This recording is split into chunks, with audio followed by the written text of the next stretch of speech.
À ce niveau-là, bon, il y a des études d'eau, de mer, de plage, de ravines, de rivières qui sont faites par l'ARS. Le problème de l'assainissement, c'est l'entretien des stations d'épuration, par exemple.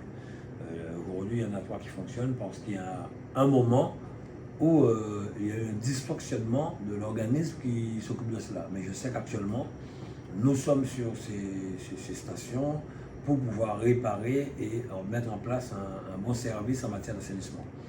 Concernant les zones baignades, vous savez, bon, personne ne peut dire ce qui se passe dans l'eau, dans la mer. Mais le plus souvent, c'est, on va dire que cela, c'est ponctuel, ça ne reste pas trop longtemps, où on dit, et c'est en fonction aussi des lieux, en fonction des plages. Bon. Nous avons effectivement injecté en 2023 616 millions dans l'économie du pays, dans tous les services. 616 millions, c'est jamais vu depuis l'histoire de la création de la région, parce que nous nous sommes dit qu'il fallait effectivement accompagner, aider. Quand nous parlons d'économie, il faut bien voir qu'il n'y a pas que le tourisme. Il y a le BTP, il y a les taxis, l'aviation, les très petites et moyennes entreprises.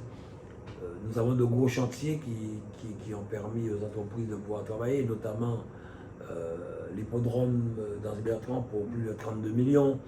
Nous avons des gymnases à Morne-à-l'Eau, à Marie-Galante. Nous avons la piscine olympique aux Abîmes que nous avons financée avec des fonds européens pour plus de 9 millions. Nous avons la piste cyclable qu'on dit la voie verte, enfin une voie verte financée par l'État au niveau du lycée agricole qui sera inauguré ce week-end. Nous avons le lycée de Bainbridge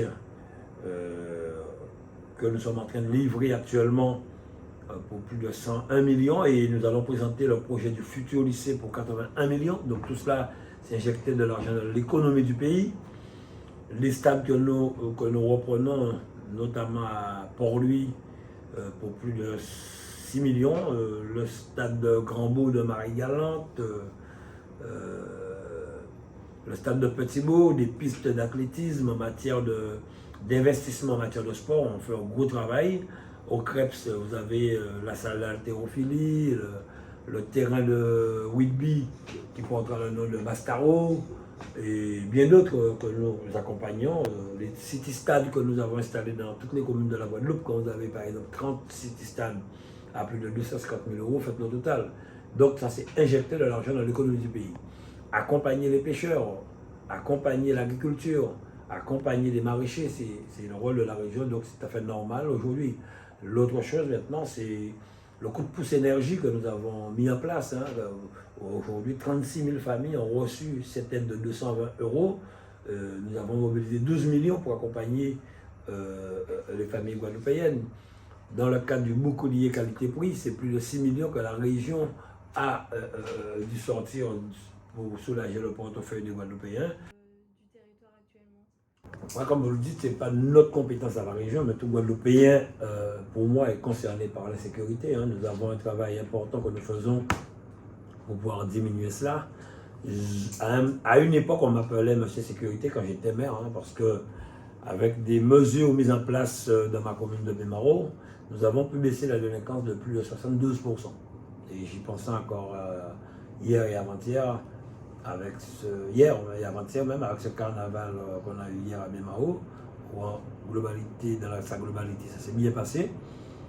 C'est pour cette raison que nous avons lancé le plan Action Jeunesse. La région Guadeloupe, l'Action Jeunesse, en recrutant une bonne quinzaine de jeunes Guadeloupéens dans plusieurs communes, pour aller à la rencontre des jeunes, discuter avec les jeunes et leur faire savoir qu'il y a des moyens à leur disposition pour que leur entreprise puisse trouver un emploi, faire des formations. Et ça se passe très très bien, nous avons un très bon retour. Beaucoup de jeunes ont pu créer aujourd'hui leur entreprise, ont même recruté.